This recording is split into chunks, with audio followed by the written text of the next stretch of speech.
அந்த தந்தை தான் உலக ஜனங்களுக்கெல்லாம் உள்ள தந்தை தான். ஒவ்வொரு மனிதனும் குணங்களும் தெரியும். அங்கிருந்து பாக்குறாரு அவங்களுடைய உள் குணங்கள். யார் பெத்த தகப்பன் கூட தெரியாது, தாய் கூட தெரியாது, மனைவி தெரியாது, பிள்ளைகள் தெரியாது, நண்பன் தெரியாது. முழுமையான குணம் பற்றி தந்தைக்கு தான் தெரியும். அந்த கடவுளாய் தந்தை தான் தெரியும்.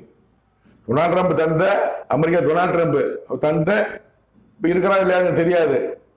ஆனால் டொனால்ட் ட்ரம்புக்கும் தந்தை இறைவன், கடவுள் தான், அல்லாஹ், எல்லாமே அவர் தான், தேவனாய் கர்த்த கடவுள். அவர் அந்த மகனின் குணத்தை, அமெரிக்க டொனால்ட் ட்ரம்பின் குணத்தை பற்றி என்னிடம் கூறிய தீர்க்கதரிசனத்தைத்தான் உலக ஜனங்கள் தெரிந்து கொள்ள நான் கூறுகிறேன். கேளுங்கள். 10/1/2020 என்று என்னிடம் இந்த தேவனாய கர்த்தர் கடவுள் கூறிய தீர்க்கதரிசனத்தை இப்போ நீங்கள் கேளுங்கள்.